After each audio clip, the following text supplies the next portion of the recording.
আসসালামু আলাইকুম এভরিওয়ান, সবাই কেমন আছেন? আশা করছি সবাই ভালো আছেন। তো সকালবেলা উঠে ফ্রেশ হয়ে নাস্তা করে নিয়েছি, এখন রান্না করতে চলে আসলাম।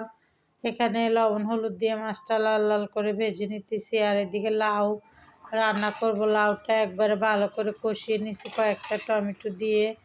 এখন ভাজা মাছগুলো দিয়ে দিতেছি। ভাজা মাছ দিয়ে কড়াইতে ভালো সামান্য ধুয়ে পানি দিব, বেশি পানি দিব না। লাউ তরকারি এমনিতে নরম, অল্প পানিতে সিদ্ধ হয়ে যায়। লাউ থেকে যে পানি বের হয়েছে ওইটা দিয়ে রান্না হয়ে গেছে। এখন ধনিয়া পাতা দিয়ে তো নামিয়ে ফেলবো। অনেকগুলো ধনিয়া পাতা দিলাম, শীতকালে ধনিয়া পাতা খাইতে খুব ভালোই লাগে। তো আপনাদের ভিডিওটি ভালো লাগলে লাইক কমেন্ট শেয়ার করবেন, আর আমার ইউটিউব চ্যানেল ইয়াসমিন রান্নাঘর আপনারা শেয়ার করে দিবেন, সাবস্ক্রাইব করবেন। তো সবাই ভালো থাকবেন, সুস্থ থাকবেন। আল্লাহ হাফেজ।